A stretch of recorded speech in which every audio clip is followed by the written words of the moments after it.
So hello, welcome to today's webinar hosted by Rice University's Baker Institute for Public Policy and the Center for Health and Biosciences.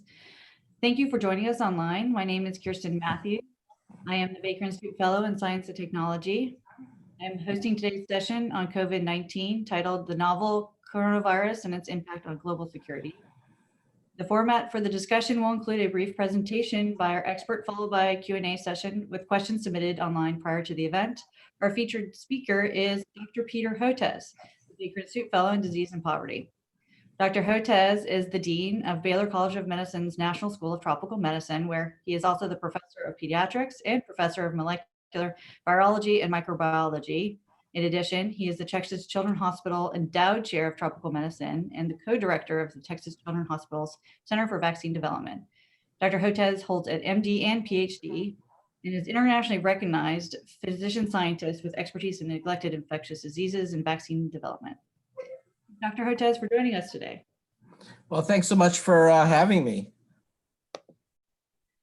So first, I wanted you to give us a little background about the virus, what we know, what we don't know.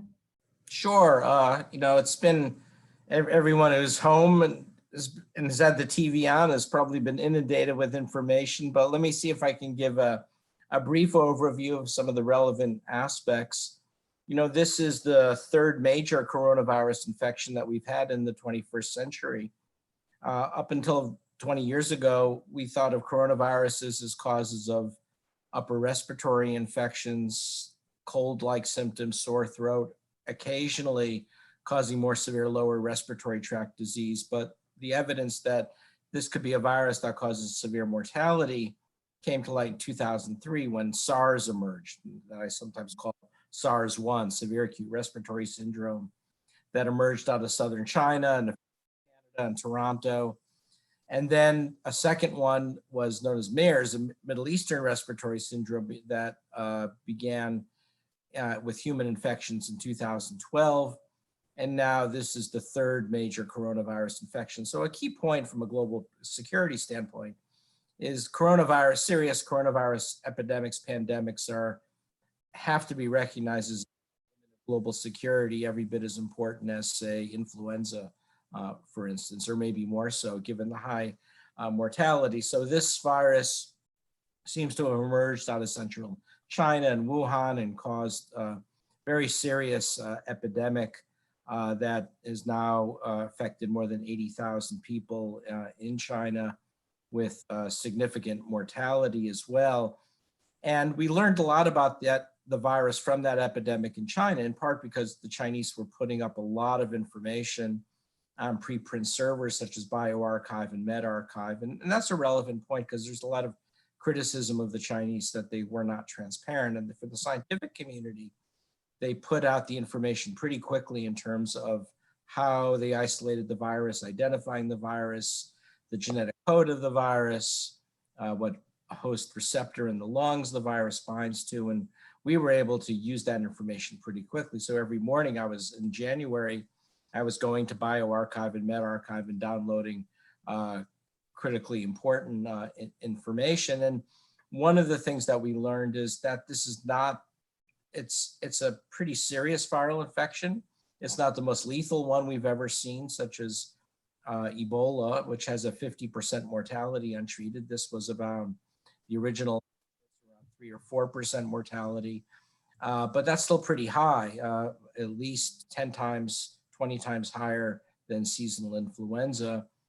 And also it was quite transmissible. So it had a reproductive number of between 2 and 4.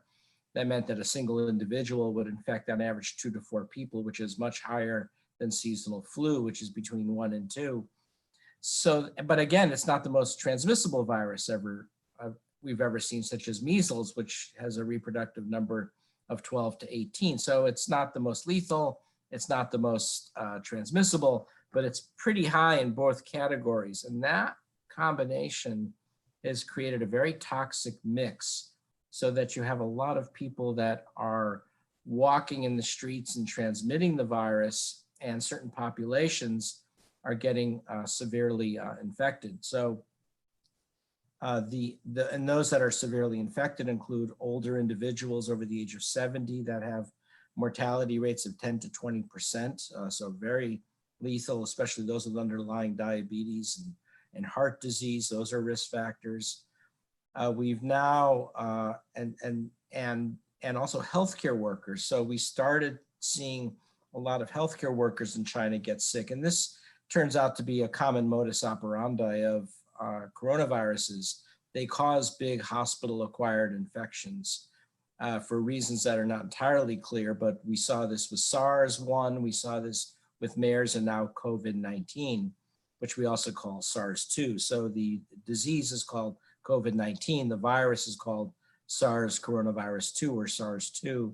So just like there's AIDS and there's HIV, there's COVID-19 and SARS-2. And so other than older individuals, healthcare workers are getting infected in large numbers. So in Wuhan, where there's been more than 1,000 healthcare workers infected, and a high percentage are getting very sick and in the ICU, higher than you would expect based on their age. And we're going to come back to that in a minute. So we knew that it was affecting older individuals. We knew it was affecting healthcare providers. And then it moved out of China into Korea, Japan, elsewhere in Asia, and then into Europe. And it took on a new dimension in Italy and France, where not only was it affecting older individuals and healthcare workers, but it was a higher than expected percentage of young adults. And that's an important message to get out, because we too often it's pitched as a disease of older individuals only, and we forget about the healthcare workers, and we forget that now that it's moved to the United States, about 30 to 40% of individuals getting sick and hospitalized, getting sick enough to the point where they require hospitalizations, are actually individuals between 20 and 40 years of age, so young adults. And that's been a hard message to get out for us, but we'll come. In any case, the disease, as we all know, is now emerged in the United States in a very big way. And it originally started in the Seattle, Washington area, where it caused a devastating epidemic in a nursing home, where more than 20 people died in one nursing home in Kirkland, Washington, in the suburbs.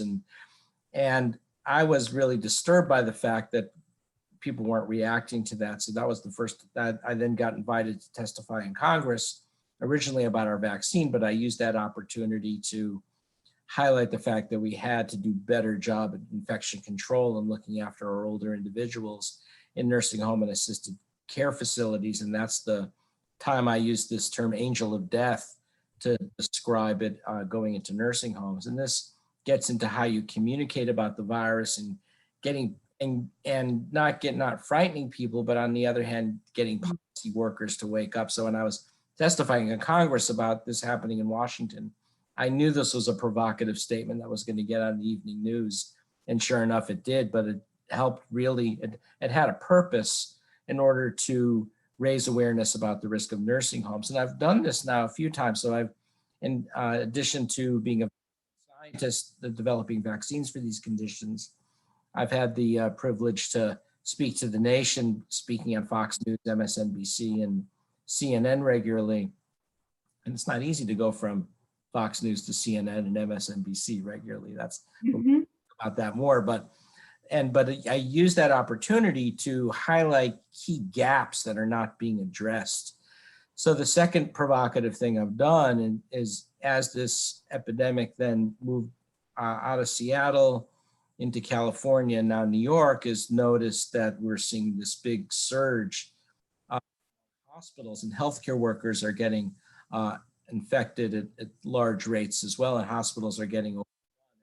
And I kept on highlighting the importance of saying, we need to do something about this. Otherwise, it's going to be lights out in defending our epidemic, because if healthcare systems get overrun and doctors start getting sick in large numbers like they were in Italy, then we're simply not going to be able to fight this epidemic. And unfortunately, while we're doing this today, that's what's happening in New York. It's healthcare workers are getting overwhelmed. So the epicenters of this epidemic was in Seattle, a bit in California, and New York. And unfortunately, what's playing out in New York is looking more and more like what we've seen in Italy or France. And and by that, I mean huge numbers of patients coming into the hospital and overrunning health systems. And we knew this was a risk because we saw this in Italy and France, and we couldn't seem to do much about it. So it was, the original message was about protecting our nursing homes. But then I said, look, we've got to really ramp up in terms of testing, because if you find out about this epidemic because people are showing up in your ICUs with severe infection, then it's too late. You've already lost, because that means there's so many patients that you've missed. And I'm afraid that's what's happened in New York right now. So we are going to see this big surge and we've heard about this from on a daily basis. It's going to overrun the health system. Then more recently, and then maybe I'll stop and we can kind of go through the questions. The question is where the shoe falls next. And what's emerging about this epidemic is that it seems to be very urbanized, meaning that it's popping up in a serious way in major cities. And we're having trouble figuring out what cities it's going to strike next. So the next big one we're seeing now is New Orleans, and this is happening this week, where large numbers of patients in ICUs and really high case fatality rates, around 4%, highest in the United States. So I'm quite worried about New Orleans, and now we're seeing it in Detroit. And you might say, well, what does New Orleans and Detroit have in common? And one of the things is high levels of poverty. So we're seeing a new face of COVID-19, and that being a health disparity. So, and we're people living in, I think it's going to turn out to be people living in poverty and crowded conditions, maybe affecting underrepresented minorities, including African-American populations. So this is going to be yet a new twist. And now the question is going to be what happens in the coming weeks? Where is this going to head? And maybe we can stop there and explore that during our question and answer. So that'll give me a chance to stop talking for a minute. No, that was great information. And thanks for giving the overview and letting us know about where we've come and where we are potentially headed, unfortunately. The first question I have is kind of a little general, and it's a personal one, which is about information. There's just a lot of information online about the virus, where it is in the US, problems with containment, what's actually happening. There's myths and misinformation, rumors being spread as well. Aside from the CDC, the Centers for Disease Control, what are other reliable sources of information on how to deal with the coronavirus? What's happening with it? What are some of the people who are reliable for information? Basically, do you think we should be trusting as far as when we are looking for this information and trying to understand what's going on? Well, I think there are a few sources. You point out the CDC. The problem with the CDC website, it's not always user friendly for people without a technical background, and you got to go digging for the information, but there's a lot of really good information there. So certainly I go to the CDC website. I go to bioRxiv and medRxiv on a regular basis to find some of the cutting edge information.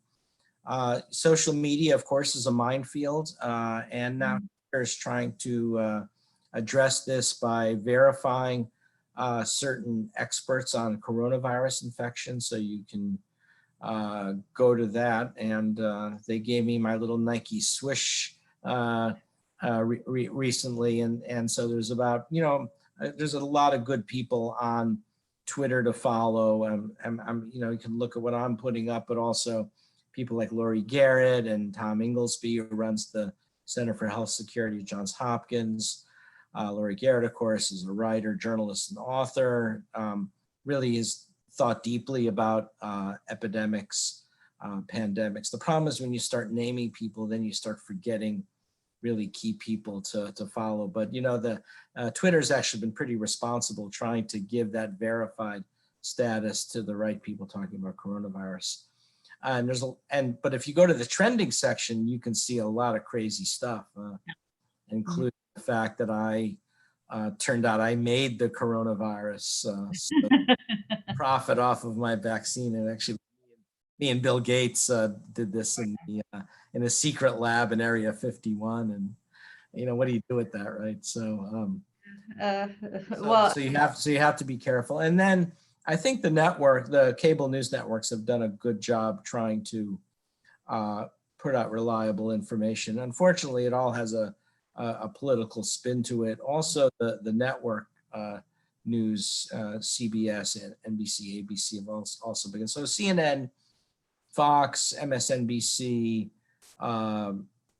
CBS, NBC, ABC have been acting pretty responsibly, I think, in providing useful information. So I think the anti-vaccine movement, in a sense, did us a favor because mhm, it exposed the impact of fake news, and I think that woke up cable news and the networks. Also, the Canadian broadcasting companies CBC is putting out a lot of good stuff.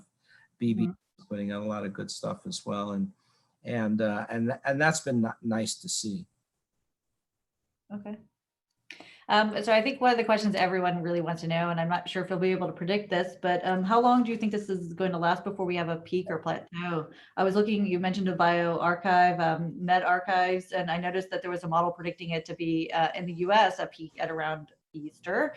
But others were kind of curious if we think we're going to find cycles and waves like we had with the Spanish flu, right? It went through a small dip and then came back even with a resurgence that was even more severe. So what is the general thinking about this? What's going to be going on in the next? Well, the predictive models are a bit all over the map, and that's because it's a new virus agent. So we've never seen a full year of this virus. So the Okay. models are going to get much more accurate a year from now, but I guess that doesn't help you very much with your question. So like any mathematical model, they're only as good as the assumptions you're putting into it. And when you have a new virus agent, it's sometimes hard to know what the right assumptions are. You try to extrapolate from other respiratory virus pathogens, from other coronaviruses, or from influenza to make your best estimate. And so when people ask me about models, especially the ones that say a third of the US population is going to be infected or half, what I say is models are useful for looking at a number of things. But for a new virus agent like this, you have to be really, really careful in the interpretation. And one of the things I'm not a modeler myself, Mhm. but I've worked a lot with modelers for helping to look at the potential impact of our vaccine. And I've always been impressed how a few changes to the assumptions can put out significantly different results at the other end. So you have to be careful with some of the models that you see. A big, the big questions right now in the coming weeks and months is one, is social distancing Mhm. impact in the US? And I think we're going to slowly get an answer about that. And then the other is seasonality. Does this virus exhibit seasonality, as many respiratory viruses do? And we don't know. There's some who, Mark Lipsitch at Harvard has been looking at some of the climate effects of the virus in China and does seem to find some influence on warmer, more humid temperatures having the ability to reduce virus transmission. So there's a potential, between those two, social distancing and warmer temperatures, we may see a decline. Then the question is, will it disappear like Zika did or the original SARS-1 did, or will it go down a bit and then come back up again in the fall? Will it eventually exhibit a seasonal pattern? And these are things that we can't really know for sure, but they're going to be important, especially if you're talking about developing a vaccine like we are, where it's not going to be ready in time for 2020. So you're building a vaccine for future years on the assumption that it's going to come back on a regular basis. And I think that's what the plan for Zika vaccine was, and now it's gone. Doesn't mean it won't ever come back, but it's difficult to predict. And part of the problem with Zika, we don't really know why it disappeared. There's Mhm. people who believe it's due to herd immunity and other factors, but it's still a bit murky. So that's probably the longest I don't know answer I've given in a long time. I think there is a likelihood between the two, the social distancing and the, if assuming that we keep implementing it and the warmer weather, it will go down in the summer, give people a break, help the economy get back on track a bit. And when and where it comes back is, I think, anybody's guess. Some are saying the fall of 2020 this year. Others are saying around this time again next year. Tough call. So how long do you think the social distancing needs to happen? I mean, what are you looking for to be more comfortable with us kind of relaxing the rules? I mean, well, the president, and I understand the president's frustration. Who wants, the economy's been so robust the last few years, and it's heartbreaking to see all of those gains in the stock market vanish and unemployment go back up, and all these people who don't have the luxury of staying at home and being on Skype or Zoom or emails, and because they don't have they can't support themselves through that mechanism. It's heartbreaking. So we can get some kind of normalcy back in American life. What's also essential for our mental health. We're not really talking about the mental health aspects of this virus, but they're devastating. And I think one of the cable news networks, I said this, and I'm an infectious disease doctor, I'm saying this is probably going to be almost as bad as the actual infection or the mental health effects. So the president wants to lift it by Easter. I don't see how that happens, given that the infection will still be climbing in New York, still be climbing in New York, and even looking worse than it does now.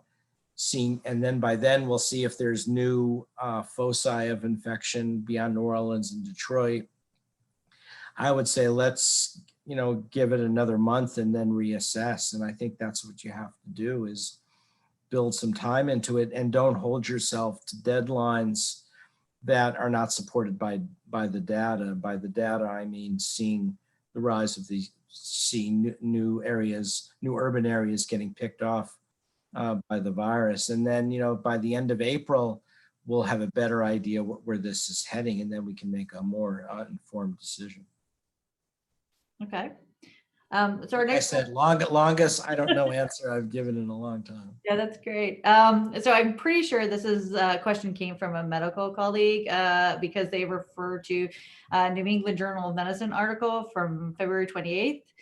It was examining hospitalizations of approximately 2,000 patients in China, the severity of COVID-19 categorized as non-severe in over 900 patients, and severe in 173 patients. They said fever was most present, 43.8%. The second was cough, 67.8%. So here's a question. Therefore, what should be the criteria for hospital admissions in the US? Should hospitalization be used as a way to limit the spread of disease? They note that I have assumed that the only people to be hospitalized would be those having problems with breathing or severe symptoms. Yeah, I mean, the problem is, the business model of hospitals in America is to run as close to near capacity as possible, because that's the only way hospitals seem to make money. And I'm not an expert in the business side of hospitals, but talking to hospital administrators, that's my takeaway. And so there's not a lot of margin for error. So even in a bad flu season, hospitals get overrun. And now you've got this. So you have to really make a lot of hard decisions of who gets hospitalized and who gets access to an ICU bed. And I would say, given how this virus targets the respiratory system, it's people in respiratory distress who you're worried about and therefore have to be in the intensive care unit being closely monitored, or those admitted to a regular hospital bed who you need to watch, who have to be put on oxygen and make certain that they don't decline further in terms of their respiratory status. That's about the only choice you can make. And as I said, it's not only older individuals, about a third are young adults. And I think that's a surprise to many people. So I have another question about the mutation rate with this virus. what do we know about it? Are there indications of it having a high rate? I know recently, I think just the past day or so, they said they felt like it wasn't, the genome for the virus seemed pretty stable. I think some work from John Hopkins, if I'm, might be wrong though, was feeling like it was stable and there were only a couple, I think 10 mutations since. Well, there was a group at Fred Hutchinson Cancer Center at University of Washington, Seattle, that has been looking at genetic distances of the virus. And coronaviruses are RNA viruses, and we know they do mutate. The extreme example being something like influenza, which has a very high mutation rate, and you get what's called antigenic drift, where so you have to make a new vaccine every year for it. I don't think we're going to see that with coronaviruses. They seem relatively stable. There is a certain mutation rate, but not enough to cause dramatic differences. There's some evidence suggesting that two different lineages of this virus may have evolved with some different features. In terms of, people are always worried about this virus mutating and becoming the Andromeda strain and terrible things. In some ways, it already is the Andromeda strain. It's the perfect virus in the sense that it's not causing severe illness in large numbers of people, and that's why it can travel so far, as opposed to, for instance, SARS and MERS, which have produced pandemics to this extent. And to simplify it, what often would happen, you get SARS or SARS-1 or MERS, you feel terrible, you're sick, you're either at home in bed or you're in the hospital, and you're not walking around going to Target and HEB and everything else. So I think that probably has a lot to do with it as well. And MERS, can you remind us of how fast it transmitted? Was it very infectious? Yeah, and it caused, so it's Middle Eastern Respiratory Syndrome, and it emerged out of the Arabian Peninsula, Saudi Arabia, and then it also caused serious hospital outbreaks, including a terrible one in Korea associated with very high death rates. So, and that actually is one of the reasons why people say Korea was so on top of this new one, is because they had experience with MERS, and they really figured out how to get testing done on a national scale like nobody else has, and you've seen pictures of people walking into things that look like phone booths. It's like they repurposed to make COVID testing centers. Be used for them, and it's been very effective, and they're a model for how to contain the epidemic. Oh, great. So you do vaccines. So what about this estimate? Do you think that it's going to be challenging developing a vaccine? Do you think your model might work? Do you think there's also been really long estimates that it's going to take over a year to have a vaccine? Yeah, Dr. Fauci says a year to 18 months. I would say that's an optimistic time frame. I mean, remember, it takes ordinarily years to do all the clinical and safety testing for efficacy and safety. Despite what the anti-vaccine lobby likes to claim, that vaccines are not adequately tested for safety, the truth is the opposite. Among the pharmaceuticals, vaccines are the most tested pharmaceuticals we have for safety, and it's often years in the making. So to be able to accelerate this in a year, 18 months is really ambitious. And this is a problem. We don't really have the right model to figure out how you can develop and accelerate clinical testing of a vaccine of a new pathogen in the middle of a pandemic or a serious epidemic. There's no track record of that. Maybe the closest we came to it was Ebola. Remember what happened with Ebola in West Africa in 2014? It caused a terrible epidemic in Guinea, Liberia, and Sierra Leone. 33,000 people were affected, 11,000 deaths. And then the Obama administration put up $200 million through BARDA, the Biomedical Advanced Research Development Authority. Merck and Company licensed a vaccine from Public Health Canada in Manitoba, and made a great vaccine. And it started clinical trials in 2015 towards the end of that West African Ebola epidemic. And they were able to get a hint back then that it was reasonably safe and effective. But then the epidemic was brought under control by coordinating a health system, in part because we had sent the US Army there, and there was a multinational coordinated response, which included the Wellcome Trust and a whole list of WHO and UNICEF and Doctors Without Borders, MSF, and so we couldn't really know if the vaccine worked. So it wasn't until 5 years later in 2019 in the eastern part of Democratic Republic of Congo where the epidemic arose again, and this extraordinary thing happened where they were able to vaccinate more than 200,000 people under some of the most awful circumstances of war and conflict. To me, it's one of the great public health stories that's never been told. And they were able to accomplish this and essentially largely snuff out the epidemic. There's still some elements there that may be lingering, but having a big impact and showing the vaccine was safe and effective was really an impressive undertaking and coordination by all of these international and national bodies. And this prevented a widespread epidemic in Central Africa. Probably would have destabilized the whole African continent, easily would have dwarfed the one we saw in 2014.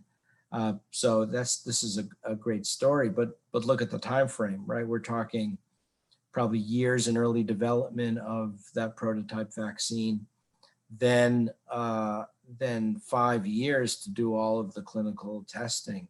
That's about the average. That's more of a realistic time frame. Trying to do this in 1 to 2 years and ensuring safety and efficacy, maybe it's possible. I've worked my whole life on something called neglected diseases, so it's so maybe it's possible.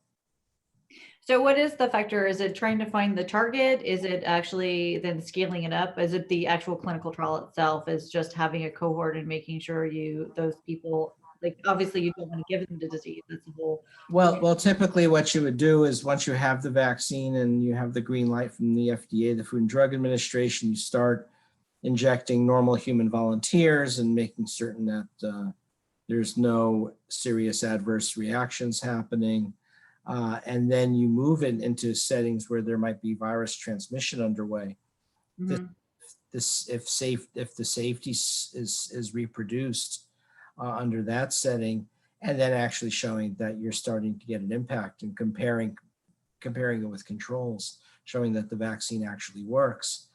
And it requires a pretty high attack rate. If you're going to do that, get an answer to whether it works pretty quickly, you have to have a pretty high attack rate. And who knows what the US will be like in a year from now, or when we're trying to figure when as the vaccines start rolling out. So it depends on having significant levels of transmission.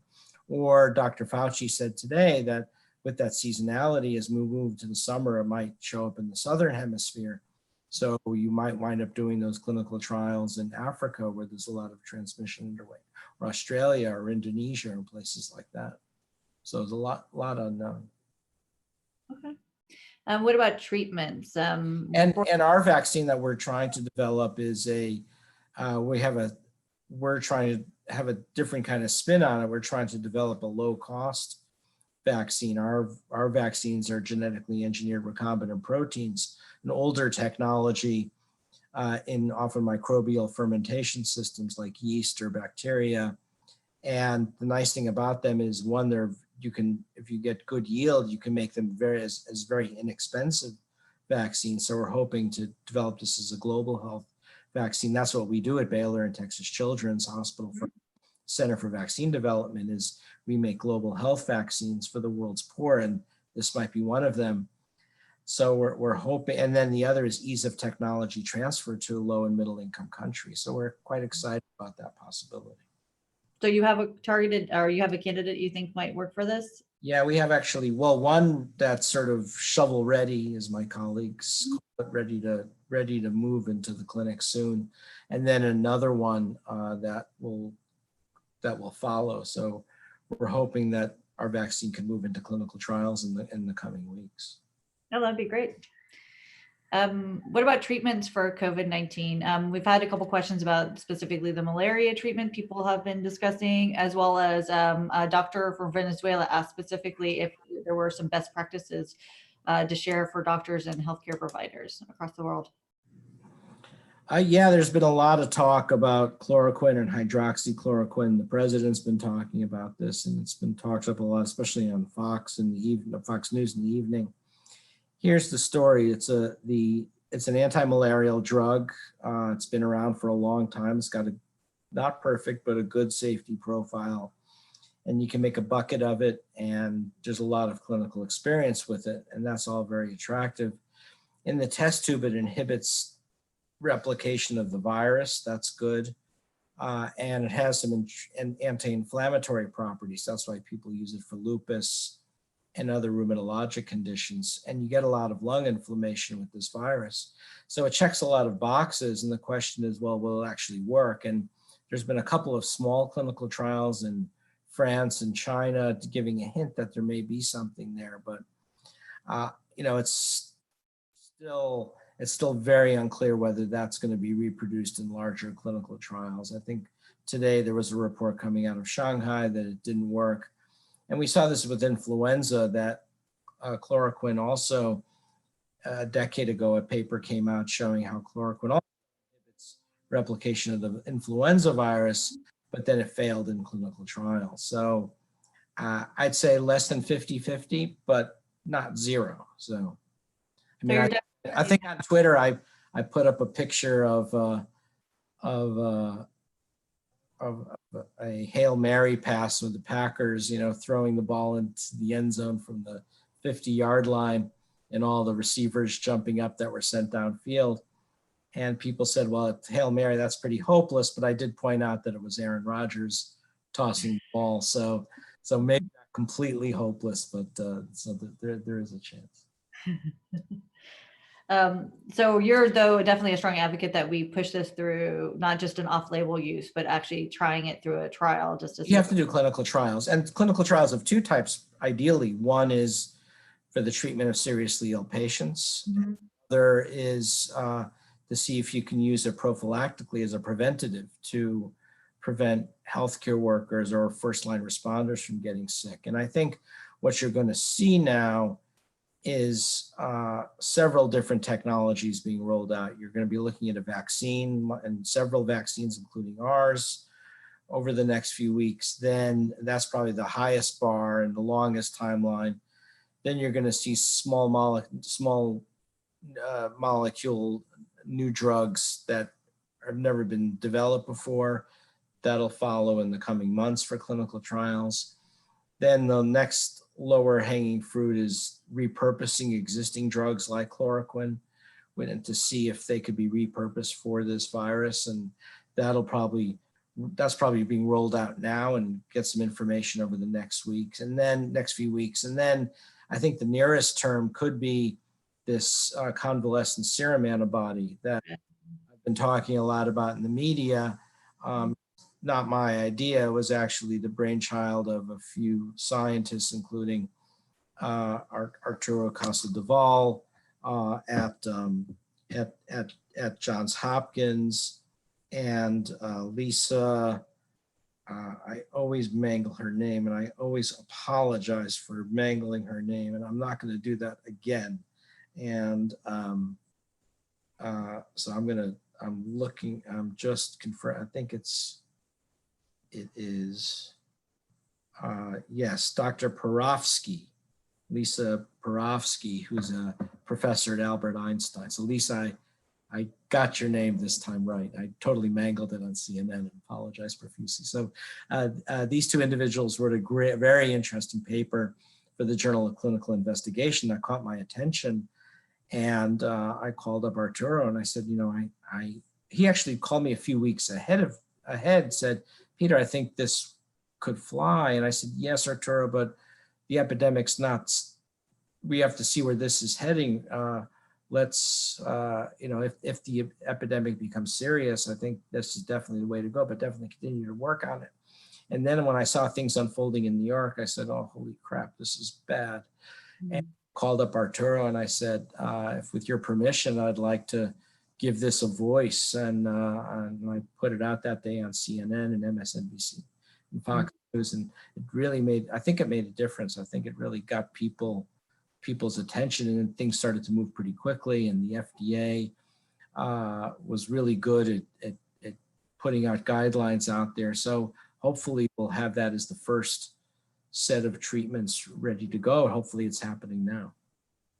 Actually, curious, like linked to that is talking about the security of the blood supply itself. So are we worried that this virus is going to be transmitted? You're talking about using plasma, but is there any worry about having people who donate blood accidentally putting the virus in and having that transmitted? Are we really Well, for convalescent antibody therapy, it's inactivated with a chemical agent. So the Chinese, when they were doing this, used something called methylene blue. And I think the approach that this network of blood banks is looking at is potentially sorolin, which is another chemical agent. So the idea is you inactivate all of the potential viruses, right? You don't want to start giving people HIV or C or other bloodborne pathogens. But do we think this is the virus itself is going to be passed through the blood? Are we actually testing? I don't know how much of a what we call viremic phase there is with this virus. How much virus you can recover from blood. A lot of respiratory viruses don't necessarily have that really strong viremic phase, high titers of virus in the blood. Okay. So it's not something we should be worried about. That's good to know. You got enough to worry about with this one. Don't we? What about testing? Do you think we're doing a good job in the US or even in Texas? We're in Houston.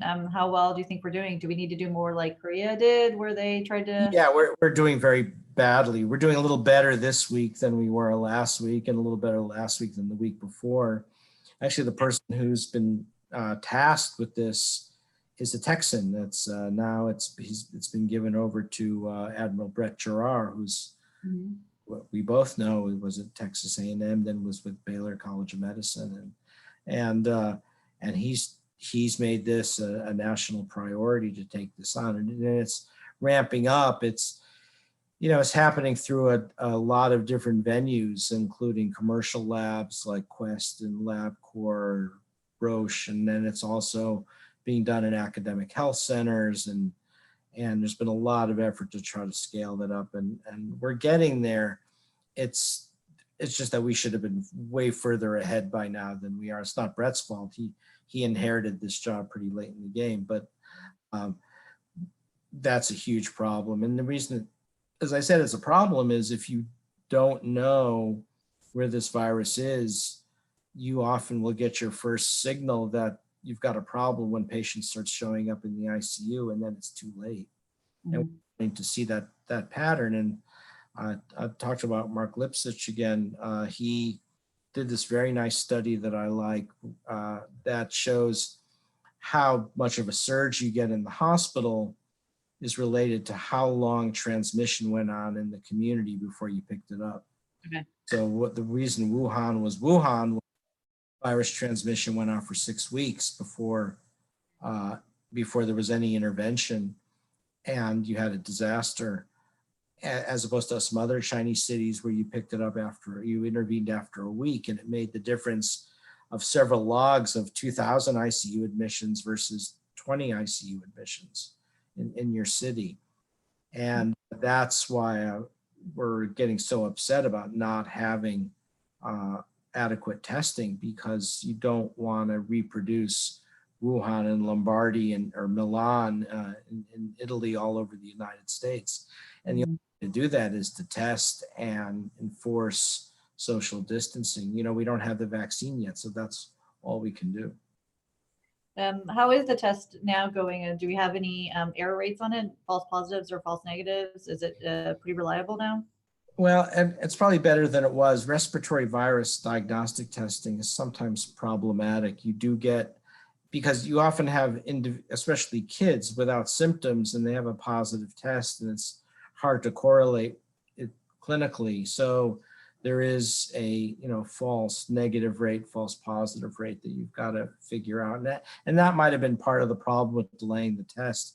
Everyone wanted to get it right and get it to high sensitivity and specificity, and it's hard to do with respiratory viruses. So the Gates Foundation, for instance, is very interested in the whole problem of respiratory virus testing and respiratory pathogens, and it's not easy. It's complicated.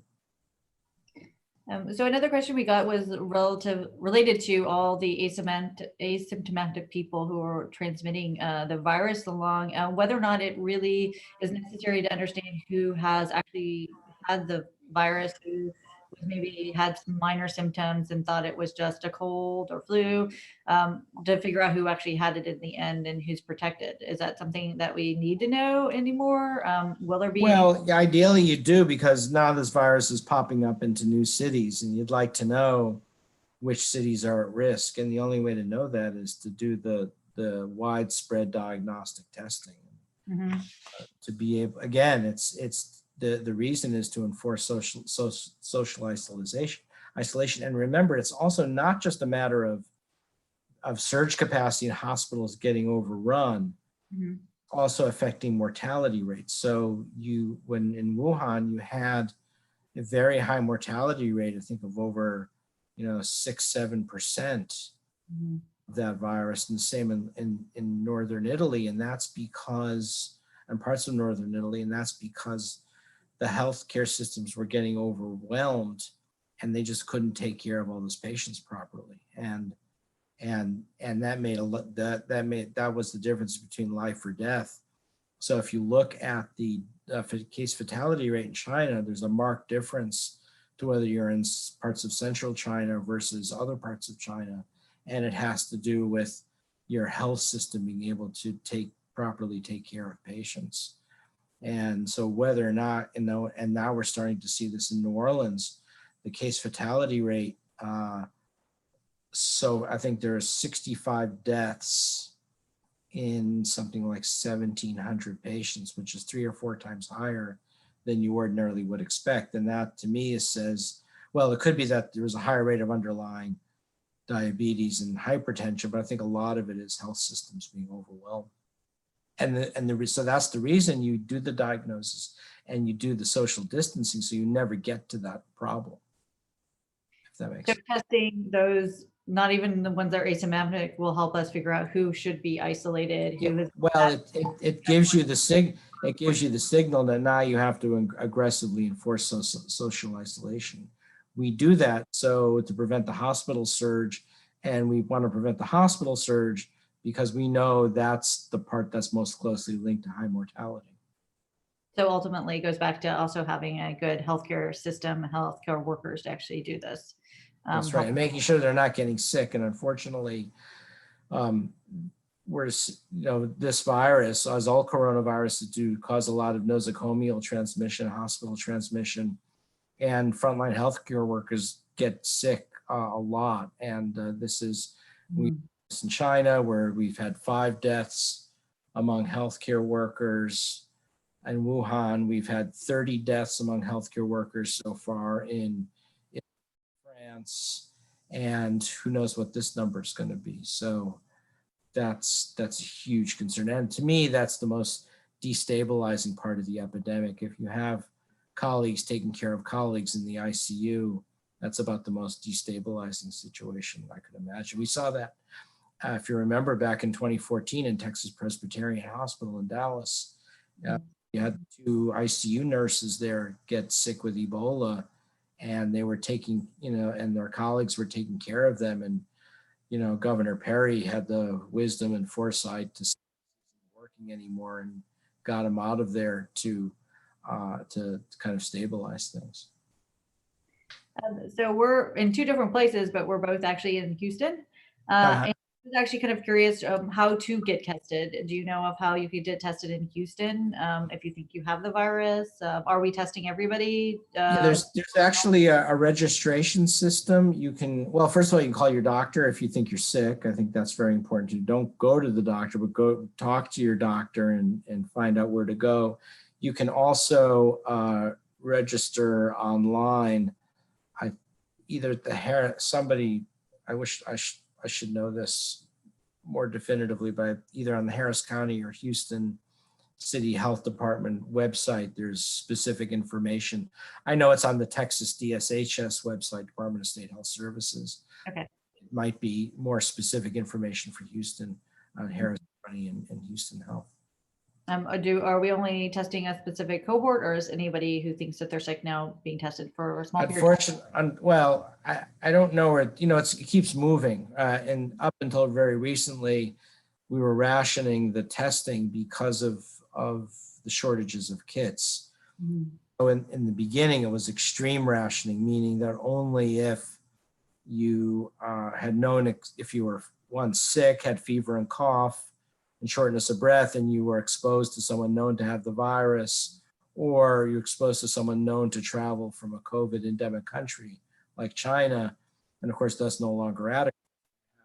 Mhm. Significant levels of community spread. So that got liberalized. Now, though, going to this, looking at the CDC criteria, it's a bit fuzzy. It almost looks like they're leaving it a lot to the judgment of clinicians to determine whether you should test and the availability of the kits.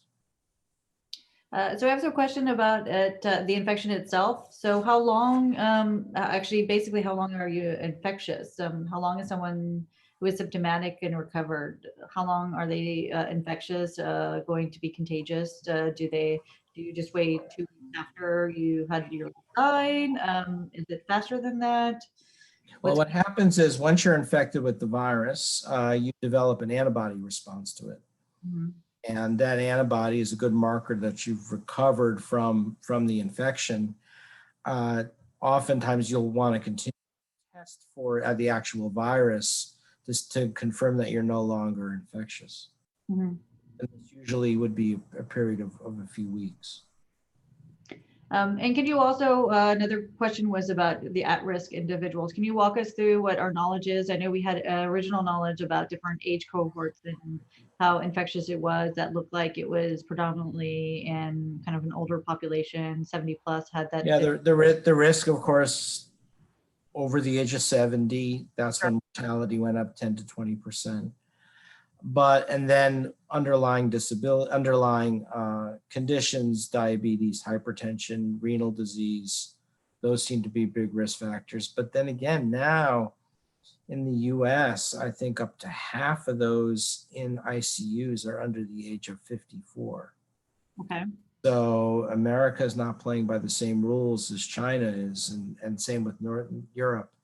So the reason that's important is especially for young adults, who are still want to go to bars and still want to hang out on the beach in Miami and do the spring break thing. I mean, that's not going to fly because a number of those people are going to get sick. Now, we don't know if in those younger adults, if there are certain risk factors, how many of them have underlying conditions that may predispose them, whether there's a genetic component to it. Or for now, the word out to young adults is you are at risk. In fact, I did this great, I hope it'll come online soon, with in Comedy Central, The Daily Show.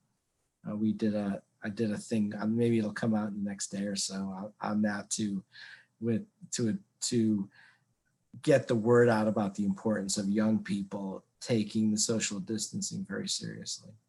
Okay, so I think we're almost out of time for this session. Unfortunately, we weren't able to get to all of the submitted questions, but perhaps we can try to do this again in the future. Is there any take-home message you want everyone to think about from this discussion?